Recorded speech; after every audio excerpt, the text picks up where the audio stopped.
Bismillahirrahmanirrahim. Assalamualaikum warahmatullahi wabarakatuh. Perkenalkan, nama saya Ahmad Hurairah dengan NIM 210532, kelas RA3, Prodi Manajemen, Fakultas Ekonomi dan Bisnis. Di sini saya akan memaparkan dua materi yang telah saya pelajari dari mata kuliah Pengantar Bisnis Internasional dengan dosen pengampu Adisya Maya Andara SPD MM. Baik, demi mempersingkat waktu, saya akan memaparkan materinya. Materi yang pertama yaitu manajemen pemasaran dalam bisnis internasional. Manajemen pemasaran internasional ini kegiatannya yaitu memasarkan barang atau produk ke luar negeri dengan target pasar di negara tersebut melalui pertukaran kepuasan bersama, baik itu secara impor ataupun ekspor barang dan produk. Konsep pemasaran internasional. Konsep pemasaran internasional ini terdapat 4 poin. Poin pertama yaitu orientasi etnosentris. Pandangan etnosentris ini meyakini bahwa nilai-nilai yang dimiliki negara asalnya itu lebih unggul daripada dengan negara lainnya. Konsep yang kedua yaitu orientasi polisentris. Orientasi polisentris ini memiliki keyakinan bahwa setiap negara memiliki keunikannya masing-masing. Konsep yang ketiga yaitu orientasi regiosentris. Perusahaan regiosentris ini lebih memperkuat daya saing regionalnya daripada langsung mengembangkan pasar globalnya. Poin yang terakhir yaitu orientasi geosentris. Geosentris ini memandang persamaan dan perbedaan dalam pasar dan negara serta berusaha menciptakan strategi global guna memenuhi kebutuhan dan keinginan pasar lokal. Next, unsur yang melatar belakangi terjadinya pemasaran internasional. Ada 7 unsur.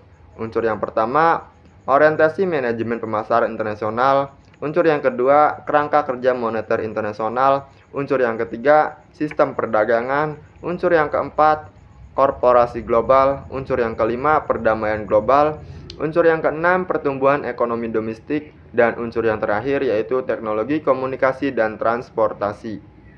Next, bauran pemasaran. Bauran pemasaran adalah strategi yang digunakan untuk meningkatkan penjualan dengan memadukan berbagai aktivitas pemasaran dalam satu waktu. Next, unsur utama bauran pemasaran. Unsur utama bauran pemasaran ini terdapat 4 poin. Yang pertama, bauran pemasaran produk. Produk sesuatu yang dijual oleh perusahaan, baik itu jasa, barang maupun layanan lainnya.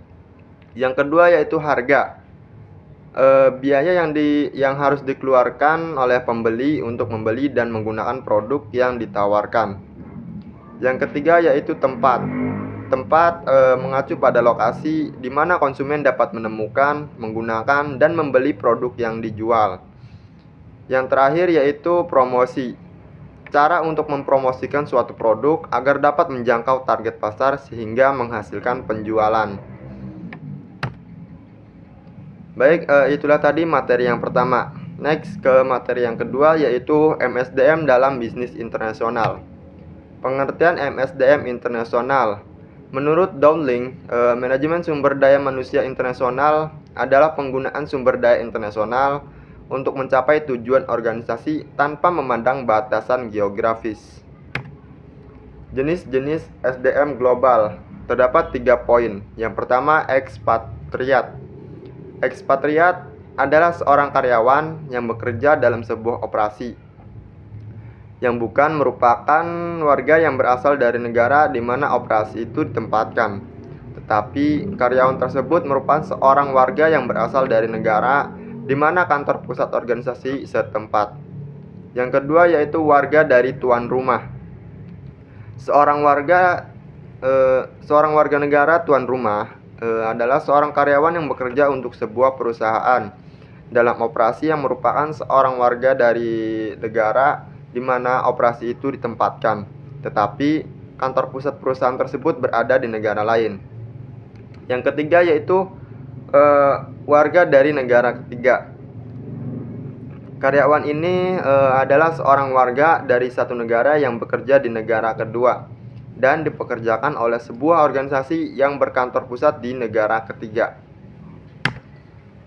Next, hal-hal yang mempengaruhi perbedaan MSDM antara negara. Di sini ada 4 poin. Poin pertama yaitu budaya. Perbedaan budaya di setiap negara merupakan hal yang menjadi tantangan tersendiri bagi manajer untuk manajemen sumber daya manusia yang tersedia.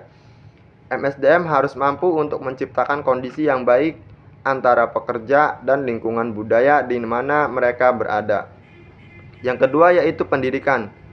Perbedaan tingkat pendidikan antar negara juga mempengaruhi MSDM antar negara. Misalnya MSDM di negara maju akan berbeda dengan MSDM di negara berkembang. Kualitas sumber daya manusia dipengaruhi oleh tingkat pendidikan yang mereka miliki. Yang ketiga yaitu sistem ekonomi. MSDM di negara liberal akan berbeda dengan MSDM di negara yang menganut sistem ekonomi terpusat. Oleh karena itu, MSDM harus mampu menyesuaikan antara manajemen yang sedang dilakukan dengan sistem ekonomi sebuah negara setempat beroperasi. Poin yang terakhir yaitu sistem politik. Sistem politik yang dianut oleh suatu negara akan mempengaruhi MSDM dalam pembuatan dan penerapannya. MSDM harus mampu menyesuaikan dengan sistem politik yang dianut oleh negara yang sedang menjadi tempat operasi. Oke, itulah tadi materi yang telah saya sampaikan. Kurang lebihnya mohon maaf. Wabillahi taufiq wal hidayah. Wassalamualaikum warahmatullahi wabarakatuh.